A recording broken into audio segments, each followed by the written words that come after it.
Hallo, herzlich willkommen. Ich bin Susanne. This video is for you, Samandi. You asked me a question and thank you so much. I will introduce two indefinite pronouns in this video, jemand and niemand. I know there's so many more indefinite pronouns, but in this video I'm going to concentrate on those two. And if you like the video, please let me know. I will then create more videos about the rest of the indefinite pronouns.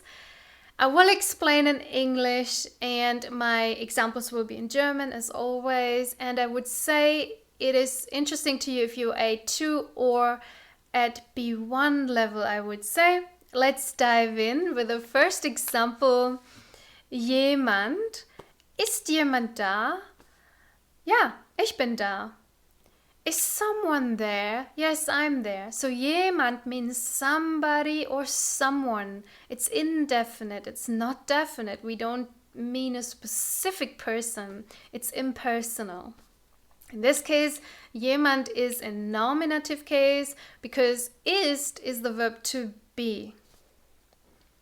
Hat mich jemand angerufen? Nein, niemand hat dich angerufen. This is another example for nominative case. Why is it a nominative case? Because mich and dich is the accusative here, so jemand is in the nominative case.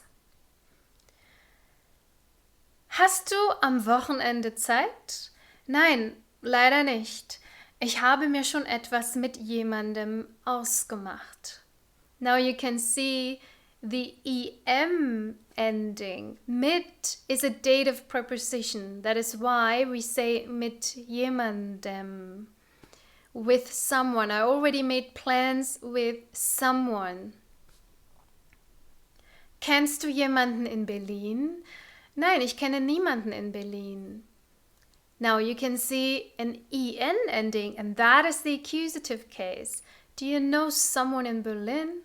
No, I don't know anyone in Berlin. Nobody. Niemand is nobody. En means accusative. It's because du and ich in this sentence are the subject in nominative case. So jemand and niemand cannot be in nominative case as well. They need to be in the direct object accusative case.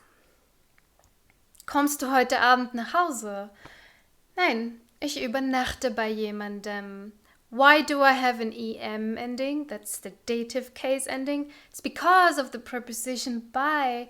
By is a dative preposition. Was machst du gerade? Ich rufe jemanden an.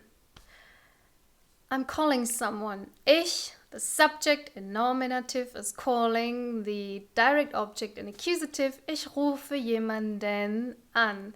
En ending for accusative. Hat mich jemand gehört? Ich glaube, nein, mich hat niemand gehört. Mich, accusative, so jemand or niemand is in nominative. Gehst du mit jemandem ins Kino? Nein, ich gehe mit niemandem ins Kino, ich gehe alleine. Mit is your dative preposition, so you need an em ending. And here's one more example for you. Hast du jemanden gesehen? Nein, ich habe niemanden gesehen. Did you see someone? No, I didn't see anyone. I did see nobody. Jemanden, en ending is your accusative. So what I wanted to show in this video, jemand and niemand. Jemand means someone or somebody. Niemand means nobody or no one. They can have endings. The en ending stands for the accusative and the em ending stands for the dative.